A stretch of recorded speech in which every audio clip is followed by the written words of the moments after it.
الحمد لله على نعمة الإيمان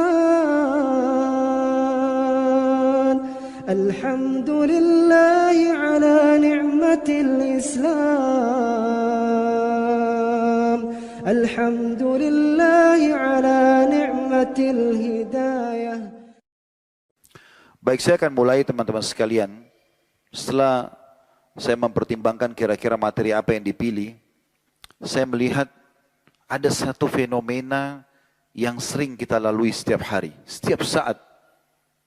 Bisa kita katakan setiap saat, karena di saat orang ngantuk, orang akan lakukan perbuatan ini, yaitu tidur, atau memang setiap harinya.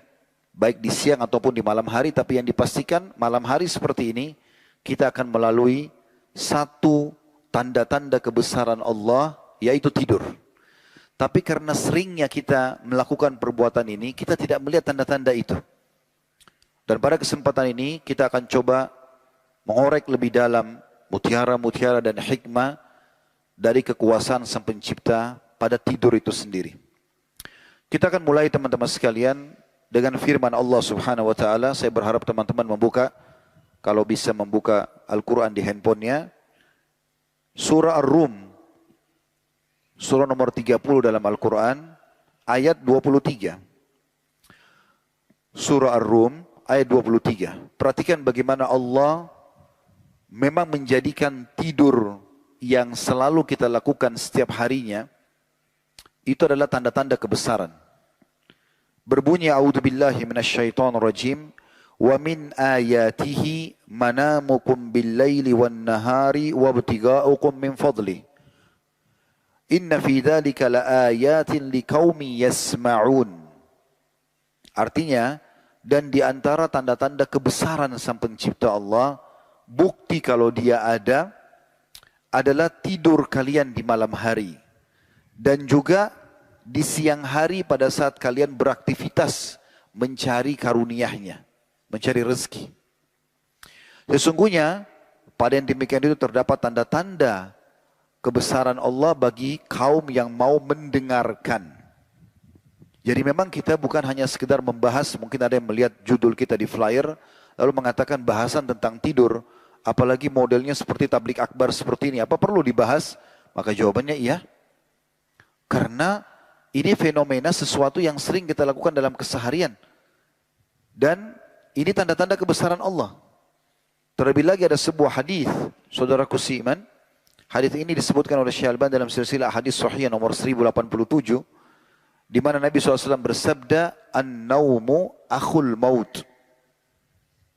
Tidur itu saudaranya kematian. Wala yanamu ahlul jannah. Dan penghuni surga tidak akan pernah tidur, karena mereka akan merasakan nikmat abadi. Apa maknanya sabda Nabi SAW ini? Setiap kali kita mau tidur teman-teman, itulah sebenarnya tanda-tanda kematian kita. Jadi kalau ada orang merasa dirinya tidak mungkin mati, jawabannya pada saat dia tidur. Dia mengantuk berat, dia tidur mau nggak mau. Kalau dia paksa untuk tidak tidur, dia tidak akan mampu, pasti dia akan tertidur. Kalau dia paksakan tidak tidur di ranjang di rumahnya, dia akan tertidur di pinggir jalan kalau sudah sangat letih. Dan Nabi SAW mengatakan tidur itu adalah saudaranya kematian. Artinya, itu tanda-tanda, begitulah kalau engkau akan menghadapi kematian kelak. Tiba-tiba saja mati. Sehebat apapun kita menjaga kesehatan kita, makanan, minuman, apa saja prestasi dunia ini, maka tetap saja mati kalau datang akan menyambut kita. Berarti ada tanda-tanda kebesaran bagi orang yang mau belajar dari kematian, dari tidur itu. Salah satunya adalah kita pasti akan meninggal dunia. Ini yang dimaksudkan dalam makna ayat tadi. Demikian pula Allah berfirman dalam surah Al-Furqan, surah nomor 25, di ayat 47. A'udzu billahi minasyaitonir rajim. Al-Furqan, surah nomor 25, ayat 47. Wa huwa alladzi ja'ala lakumul laila libasan wan nauma subatan wa ja'ala an-nahara nusyura. Dan dialah yang telah menjadikan untuk kalian malam itu libas, gelap, ya. Bahasa Arab libas itu pakaian, seperti menyelimuti kita. Kita pakai pakaian untuk apa? Untuk melindungi diri. Nah, malam itu Allah jadikan sebagai libas. Jadi kita kayak terlindungi, tertutupin. Sempurnanya adalah dengan digunakan wan nauma subata, dan kalian tidur untuk istirahat supaya kita bisa memberikan energi untuk tubuh kita. Tanda-tanda kebesaran Allah, ya. Dan semua orang pasti melalui tidur ini, bahkan bukan cuma manusia. Hewan-hewan pun demikian adanya, sebagaimana kita tahu. Dan Allah menjadikan siang itu sebagai waktu untuk bergerak, bekerja. Dalam surah Naba, surah nomor 78 juga, Allah sebutkan di ayat 9-nya, وَجَعَلْنَا نَوْمَكُمْ سُبَاتًا. Dan kami jadikan tidur kalian itu sebagai istirahat, untuk memberikan hak tubuh. Bagaimana baginda Nabi SAW menegur Abu Darda radhiyallahu anhu? Karena dia di malam hari tidak tidur. Semalam suntuk ibadah. Maka Nabi SAW mengatakan dalam potongan hadis yang panjang diantaranya, sesungguhnya badanmu punya hak. Artinya perlu diistirahatkan. Begitu juga ada sahabat 3 orang yang berjanji dan berikrar di masjid Nabi SAW karena mereka merasa butuh ibadah ekstra. Semua yang umumnya disampaikan Nabi SAW mereka rasa sudah kerjakan.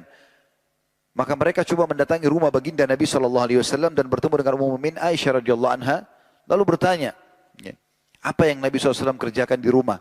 Kata Aisyah radhiyallahu anha, Nabi SAW mengerjakan apa yang seseorang di antara kalian laki-laki kerjakan di rumahnya.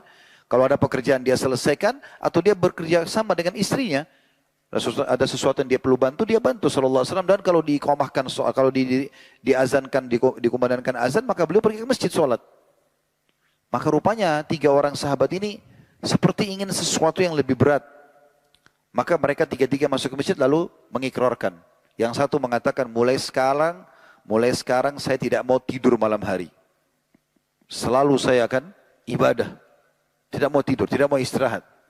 Yang satu mengatakan, mulai sekarang saya akan puasa, tidak mau buka puasa sampai saya sudah tidak tahan lagi. Mereka ingin ibadah yang tidak umum orang kerjakan. Jadi kalau hari ini puasa, azan maghrib dia masih mampu, dia lanjut besok. Masih mampu, dia lanjut hari ketiga. Yang satu mengatakan, mulai sekarang saya tidak akan menikah dengan wanita. Dianggap dengan menikah berarti terganggu ibadah dia kepada Allah. Waktu sampai di telinga baginda Nabi SAW, kata Nabi SAW, telah sampai kepada saya berita begini dan begitu tentang kalian. Ketahuilah, saya adalah orang yang paling bertakwa kepada Allah di antara kalian.